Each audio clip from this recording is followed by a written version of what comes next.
హల్లెలూయా. మన ప్రభువైన యేసుక్రీస్తు నామములో మీకు శుభములు. Good morning. రండి, ఇవాళ పునరుద్ధానపు దినము. మందిరాలకు వెళ్ళాలి కదా, ప్రభువుని ఆరాధించుకోవాలి కదా. అదేమన్నా ఒక కష్టమైన పని, ఆనందకరమైన ఆహ్లాదకరమైన విషయమా? ప్రతి విశ్వాసికి ప్రభు దినమును ఘనంగా ఆచరించాలనే ఆశ, దేవుని మందిరము నేను ఎప్పుడు వెళ్ళదునా అనే ఆసక్తి కలిగిన వారిగా ఉండాలి. చూడండి, ఒక చిన్న మాట ధ్యానిద్దాం. పరిశుద్ధుడా, నీకు వందనములయ్యా. నీ మందిరాలకు వెళుతున్నాము, వస్తున్నాము, నిన్ను నమ్ముకున్నాము, నీ బిడ్డలము అని చెప్పుకొనటమే కాక మా బ్రతుకుల్లో నీ వలె జీవించుటకు, నీ బోధను అనుసరించి నడుచుకున్నటకు, నీకు ఇష్టలుగా ఉండటకు సహాయం చేయమని క్రీస్తు నామములో అడుగుచున్నాము తండ్రి. ఆమేన్. దేవుని స్తోత్రం. ఈ పాటికి ఎన్నిసార్లు వెళ్ళుంటారండి మీరు చర్చికి? సంవత్సరానికి 52 ఆదివారాలు ఉన్నాయి. మీరు ఆదివారం వెళ్ళే క్రైస్తవులు ఉన్నారా? తప్పనిసరిగా ఉపవాస ప్రార్థనకు హాజరవ్వాలి. అంటే 104 సార్లు ఒక సంవత్సరంలో వెళ్ళాలి. మీరు మంచి విశ్వాసులైతే మధ్యవార ప్రార్థనా కూడికి కూడా వెళ్ళాలి. అంటే ఇంకొక 52, 156 సార్లు సంవత్సరానికి వెళ్తాం. ఇవి కాక ప్రత్యేకమైన మీటింగులు, ఉద్యోగ సభలు, అవి ఇవి అంటూ మరి అనేక సార్లు మందిరాలకు వెళ్తున్నాం. మందిరాల్లో సంవత్సరాల తరబడి దేవుని వాక్యాన్ని వింటున్నాం. ఎన్ని సంవత్సరాల నుంచి మీరు మందిరానికి వెళ్తున్నారు? ప్రభువుని నమ్ముకొని ఎన్ని సంవత్సరాలు అయింది? 30 ఏళ్ళ, 40 ఏళ్ళ, 50 ఏళ్ళ, 5 సంవత్సరాలు, 2 సంవత్సరాలైనా, ఎంతైనా కావలసినంత వాక్యము మీరు ఈ పాటికే విన్నారు. విన్నారా లేదా? అంత వినకపోవచ్చు. మీ పాస్టర్ గారు వరుసగా బైబిల్ అంతా బోధించే పాస్టర్ గారు కాకపోవచ్చు. ఒకవేళ బైబిల్ స్టడీ కూడా తీసుకొని క్రమముగా వర్స్ బై వర్స్ బైబిల్ కూడా మీకు బోధించేసి ఉండొచ్చు. ఎందుకంటే 1 సంవత్సరం 2 సంవత్సరాల్లోనే వరుస పెట్టి బోధించవచ్చు కూడా. మరి ఇంత విన్నారు కదా, అది అంతా ఎక్కడికి పోయింది? అదంతా ఏమైపోతుంది? అది జీర్ణించుకుంటున్నారా? బలం పుంజుకుంటున్నారా? ఆ శక్తితో, ఆధ్యాత్మిక శక్తితో బ్రతకగలుగుతున్నారా? యాకోబు అన్నాడు ఆనాటి విశ్వాసులతోటి, మీరు వినువారు మాత్రమే కాకుండా, యాకోబు రాసిన పత్రిక 1వ అధ్యాయము, యాకోబు రాసిన పత్రిక 1వ అధ్యాయం 22వ వచనం చూడండి. మీరు వినువారు మాత్రమై ఉండి మిమ్మును మీరు మోసపుచ్చుకొనకుండా వాక్య ప్రకారంగా ప్రవర్తించువారయుండుడి. విన్నాను అనుదిన ధ్యానం వింటున్నాను అని కూడా మీరు కొందరు చెప్తూ ఉన్నారు. మంచిదే, ఒక క్రమంగా, ఒక డిసిప్లైన్గా maybe you are listening every day. రోజు వాక్యం చదువుకుంటున్నాను, ప్రార్థన చేస్తున్నాను అన్న విశ్వాసులు కూడా ఈరోజు చాలామంది ఉన్నారు. మీరు ఎంత విన్నారు, ఎంత ధ్యానించారు, ఎంత తెలుసుకున్నారు అన్నది ముఖ్యం కాదండి. ఆ విన్న దాని ప్రకారంగా మీలో ఎంత మార్పు వచ్చింది, ఎంత మీలో దాని ప్రతిఫలం కనపడుతున్నది అన్నది చాలా ముఖ్యమైనది. వాక్యం వింటున్నావు, మనసు మారలేదు, పద్ధతులు మారలేదు, ప్రవర్తన మారలేదు, ఆలోచన శైలి మారలేదు, ఆశలు మారలేదు. జీవితంలో మార్పును మీ చుట్టూన్న వారు గ్రహించలేకపోతున్నారు అన్నప్పుడు మీరు విన్నదంతా ఏమైపోయినట్టు? విన్నప్పుడు విన్నదాని యొక్క ఆ యొక్క జీవితం మనం జీవించి చూపించాలి. అది క్రైస్తవ భక్తి. వినటం కాదు, చెప్పటం కాదు, బైబిల్ మాకు తెలుసు అనటం కాదు, బైబిల్ ప్రకారంగా వాక్యానుసారంగా జీవించటం. We should be walking Bibles అన్నాడు ఒక దైవజనుడు. బైబిల్ని బతికి చూపించేవారిగా ఉండాలి మనం. ఎన్ని ఆదివారాలు దేవుని సన్నిధికి వెళ్తున్నాం? ఏ విషయంలోనైనా, ఏ రోజైనా దేవుడు నిన్ను హెచ్చరించినప్పుడు, నిన్ను గద్దించినప్పుడు, నిన్ను దిద్దినప్పుడు, నీకు అవసరమైన వాక్యం దొరికినప్పుడు దానిని పెట్టి దేవుని సన్నిధిలో ప్రార్థించి బ్రతుకులో మార్పు చూస్తున్నావా? అది చాలా ప్రాముఖ్యమే. ఈ రోజుల్లో చాలామంది విశ్వాసులని చెప్పుకునే వారి జీవితాల్లో క్రీస్తు పోలికలు కనపడటం లేదు. వారు చెబితేనే కానీ వారి దేవుని బిడ్డలని కూడా తెలియట్లేదు. వాళ్ళ ప్రవర్తన చూసి, వాళ్ళ పద్ధతులు చూసి మీరు ప్రభువుని నమ్ముకున్నారా, మీరు విశ్వాసులా, మీరు యేసయ్య బిడ్డలా అని ఎవరన్నా మిమ్మల్ని అడుగుతున్నారా? ఏంటంటే మీరు ఆఫీసులో చాలా యథార్థంగా ఉంటున్నారు, మీరు సమయానికి వస్తున్నారు, పని ముగిస్తున్నారు, తప్పుడు సంతకాలు పెడుతులేదు, మీరేమన్నా యేసు ప్రభువుని నమ్ముకున్నారా, క్రైస్తవులా అని ఎవరన్నా అడిగారండి మిమ్మల్ని? అందరిలాగే నువ్వు ప్రవర్తిస్తున్నావు, అక్కడ అందరిలాగే మోసాలు చేస్తున్నావు, అందరిలాగే లంచం పుచ్చుకుంటున్నావు, అందరిలాగే అబద్ధాలు ఆడుతున్నావు. అప్పుడు నీలో క్రీస్తును ఎలా చూడగలరు? మీ పేరును బట్టి ఒకవేళ మీరు క్రైస్తవులో చెబుతారేమో, అందుకే కదా దేవుని నామానికి సిగ్గు వస్తుంది. మీ ప్రవర్తనలో క్రీస్తును చూపించాలి. అది ఇతరులు చూడాలి. మన చుట్టూన్నవారు నీ దేవుడు నాకు కావాలి అని వారు అడగాలంటే మనలో ఒక ప్రత్యేకతను, ఒక ఆశీర్వాదమును, ఒక దీవెనను, ఒక పరిశుద్ధతను, ఒక యథార్థతను మన చుట్టూన్న వారు చూచినప్పుడు కదండి. ప్రభు బిడ్డలు మనం చెప్పుకుంటూనే పనికిమాలిన పనులు చేస్తుంటే, పనికిమాలిన జీవితం జీవిస్తుంటే, ఇతరుల కంటే నీచమైనటువంటి బ్రతుకులో బ్రతుకుతుంటే నీలో క్రీస్తున్నాడు అనడానికి రుజువేది? అపోస్తల కార్యాలు 4వ అధ్యాయము 13వ వచనంలో వారు పేతురు యోహానుల ధైర్యము చూచినప్పుడు, ఎవరు క్రీస్తును బోధించకూడదు అని అక్కడ శాస్త్రులు, అధికారులు, పెద్దలు వారిని ఆటంకపరిచేవారు, యేసు ప్రభువు నామాన్ని అంగీకరించిన వారు, ద్వేషించేవారు, వారిని బోధించేవారిని హింసించేవారు, వీళ్ళు విరోధులు.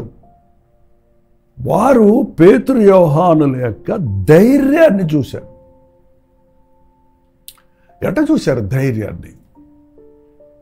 ఏంటండి, నీతిమంతుడు సింహం వలె ధైర్యంగా ఉంటాడు. తప్పు చేయనప్పుడు మనం ఎందుకండి భయపడాలి?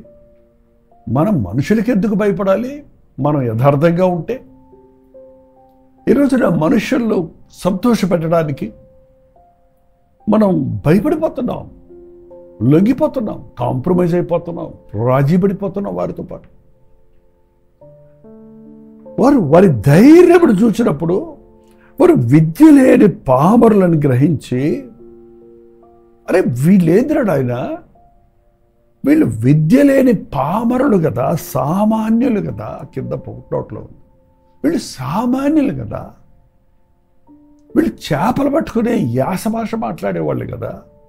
అంతే కదండి, పేతురు యోహానులు జాలర్లు. వాళ్ళు చేపలు పట్టుకునే వాళ్ళ భాష కొంచెం వ్యత్యాసంగా ఉంటుంది, ఒక స్లాంగ్ ఉంటుంది. ఏంటండి, మీరు ఎప్పుడైనా చూసారో లేదో వాళ్ళ యొక్క డ్రెస్ కోడ్ కూడా డిఫరెంట్గా ఉంటుంది. నీకులాగా ఫుల్ డ్రెస్ వేసుకొని వాళ్ళు చేపలు పడటానికి వెళ్ళలేరు కదా.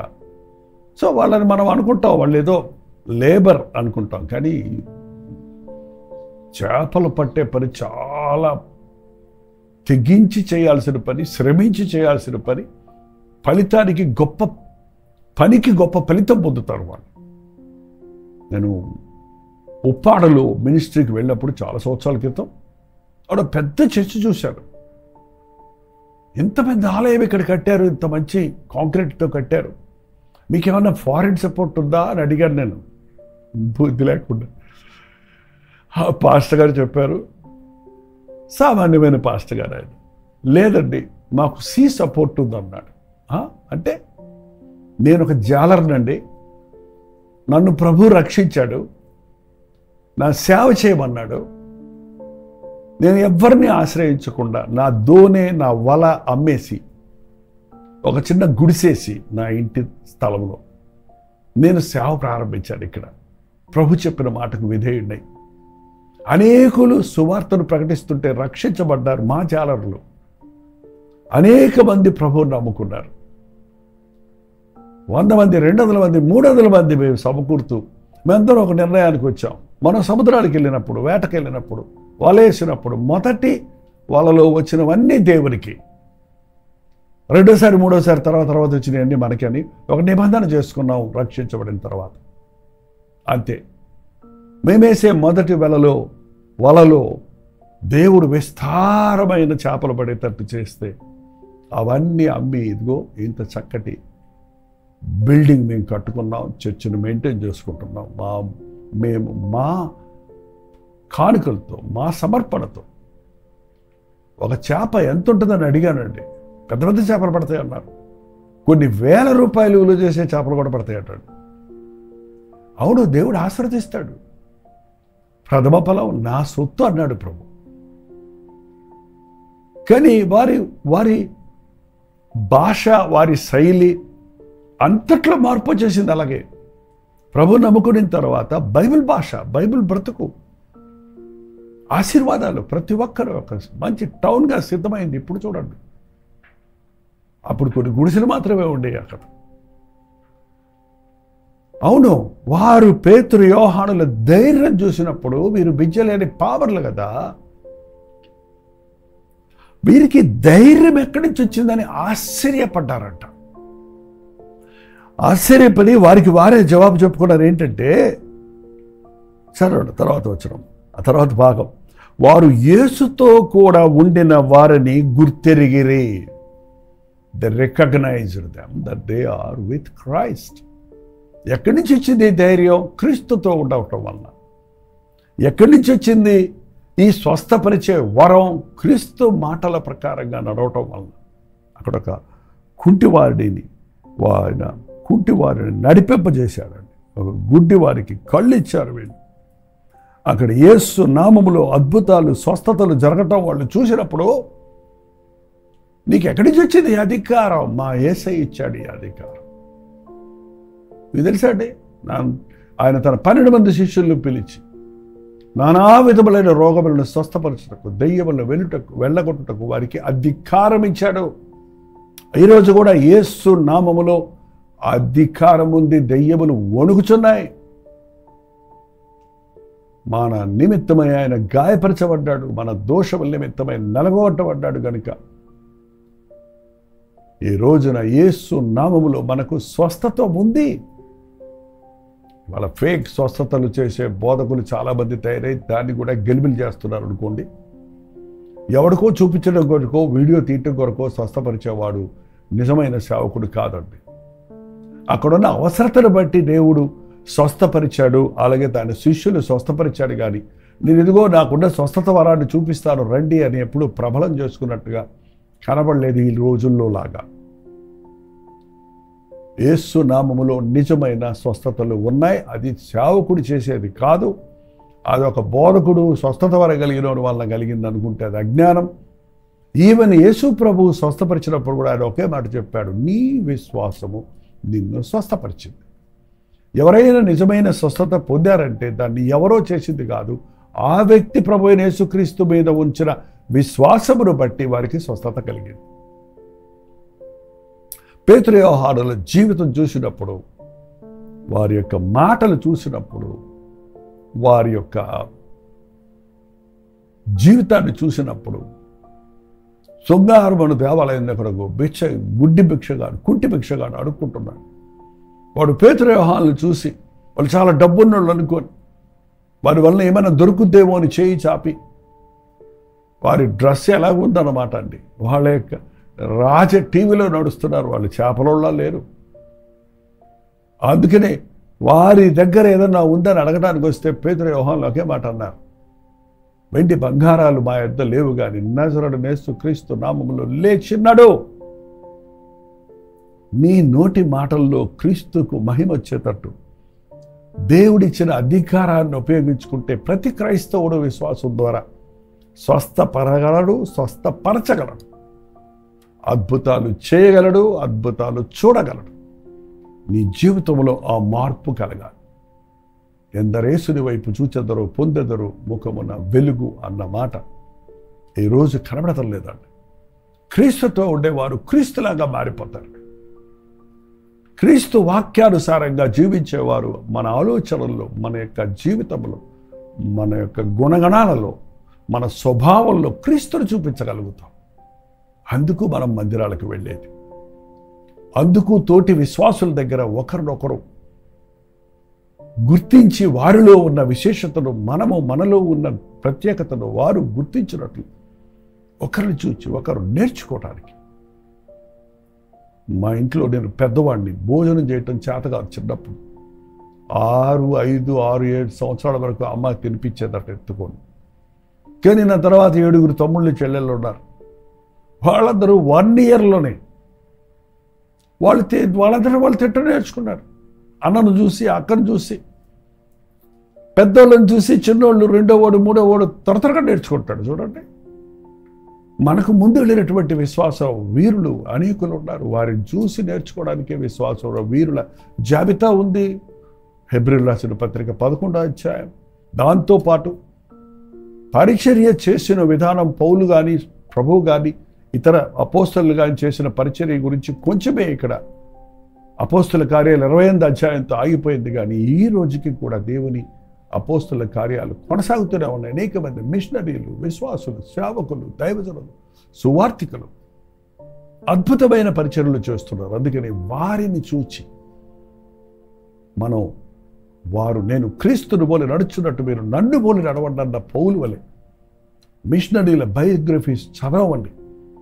దైవజనుల భక్తుల జీవిత చరిత్రలు చదవండి. వారు ఎలా పోరాడారు, ఎలా జయించారు, ఎలా ఆటంకాలు ఎదిరించారు, ఎలాగ ఆత్మలను రక్షించాడని మనం తెలుసుకోగలుగుతాం. చర్చికి వెళ్ళి చేయటం వల్ల ప్రయోజనం లేదండి.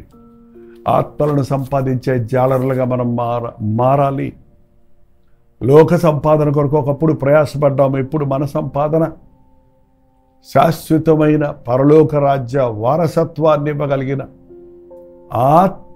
ఆత్మలను రక్షించగలిగిన పరిచర్యల్లో మనం ఇమడాలి. రండి, చిన్న ప్రార్థనతో ముందుకు వెళ్దాం. పరిశుద్ధుడా, నీకు వందనములయ్యా. మాలో మార్పు చూచినట్లు మా చుట్టూ ఉన్నవారు, మాలో నీ అధికారాన్ని చూచినట్లు, నీ ధైర్యాన్ని చూచినట్లు, నీ శక్తిని చూచినట్లు, ఒక ప్రత్యేకతను చూచి నీ దేవుడు నాకు కావాలని మా వెంట పడినట్లుగా మేము బ్రతకడానికి సహాయం చేయ. మా బ్రతుకు ద్వారా నిన్ను మహిమపరచుటకు సహాయం చేయ. వినువారు మాత్రమే ఉండక వినిన దాని ప్రకారంగా నడుచుకున్నటకు, మాలో క్రీస్తును మా చుట్టూన్న వారు చూచున్నట్లు బ్రతుకుటకు సహాయం చేయమని క్రీస్తు నామములో అడుగుచున్నాను తండ్రి, ఆమేన్. తండ్రి అయిన దేవుని యొక్క ప్రేమయు, కుమారుడైన క్రీస్తు యొక్క కృపయు, ఆదరణకర్త అయిన పరిశుద్ధాత్మ యొక్క సహవాసం కూడి వచ్చిన మనందరికీ ఇప్పుడునో సదాకాలము తోడైండును గాక, ఆమేన్. దేవుని స్తోత్రం. ఈ ప్రార్థన స్తోత్రాల భారాలు 954004 నెంబర్కి, మీరు ఇతర దేశాల్లో ఉంటే 91001003 నెంబర్కి ఒక టెక్స్ట్ లేక వాయిస్ మెసేజ్ ద్వారా వాట్సాప్ పంపించండి. అవన్నీ మేము పరిశీలిస్తున్నాం. మీరు రోజు కొత్తగా కొందరు వీక్షిస్తున్నారు కాబట్టి రోజు నేను చెప్పాల్సి వస్తుంది. ముందుగా సంవత్సరాల తరబడి వింటున్న మీకు అందరికీ నెంబర్లు తెలుసు కాబట్టి మీరు ప్రైజ్ రిపోర్ట్స్ కూడా పంపించి పరిచయంలో ప్రోత్సాహకరంగా ఉంచండి, మమ్మల్ని ప్రోత్సాహపరచండి. ప్రభుత్వమైతే కల్వరి చర్చిలో జరిగే ఆరాధనలు మీకు లింక్ ఇస్తున్నాం. మీ అనుకూలతను బట్టి మీ మందిరాలకు వెళ్ళండి, దేవుణ్ణి ఆరాధించండి. మీ అనుకూలతను బట్టి రోజులో ఆ సందేశాలు కూడా విని మరింతగా ఆధ్యాత్మికంగా బలపడండి. అలాగే ప్రభుత్వమైతే మధ్యాహ్నం 3 గంటలకు హెచ్చరిక, రాత్రి 9 గంటలకు కల్వరి ప్రతిరోజులో మళ్ళీ కలుసుకుందాం. అంతవరకు దేవుని మహాకృప మీకు తోడైనది కాక.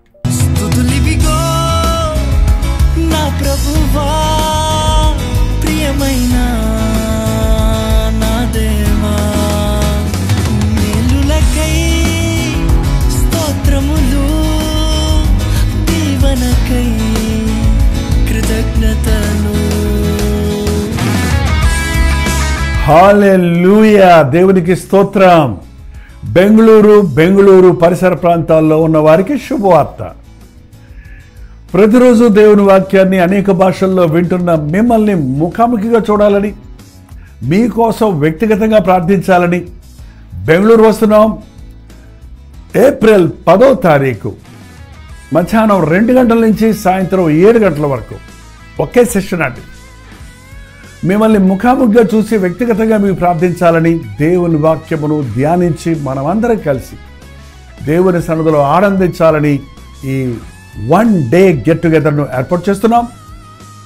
రండి, కుటుంబాలుగా తరలి రండి. ప్రభు సన్నిధిలో మనందరం కలిసి ఆయన వాక్యాన్ని ధ్యానిద్దాం, ఆయన్ని ఆరాధిద్దాం. మరి ముఖ్యంగా మీ సాక్ష్యాలు వినడానికి, మీ కొరకు ప్రార్థించడానికి నేను ఎంతో ఆశ కలిగి ఉన్నాను. సోషల్ మీడియా ద్వారా, టెలివిజన్ ద్వారా వాక్యం వింటున్న మిమ్మల్ని ముఖాముఖిగా చూసి బలపరచాలని ఎంతో ఆశతో ఉన్నాం. తప్పకుండా రండి. సమయం 2 గంటల నుంచి 7 గంటల వరకు బెంగళూరులోని హడ్సన్ కమ్యూనిటీ సెంటర్లో సిఎస్ఐ కాంపౌండ్లో ఈ 1 డే గెట్ టుగెదర్ జరుగుతుంది. మరిన్ని వివరాలు కావాలంటే 8939393939 నెంబర్కి మీరు కాల్ చేయండి. లేకపోతే మీరు చూస్తున్నటువంటి నెంబర్లకు వాట్సాప్ పెట్టండి, లింక్ మీకు పంపిస్తారు. తప్పక వస్తారు కదా. స్తుతులివిగో నా ప్రభువా.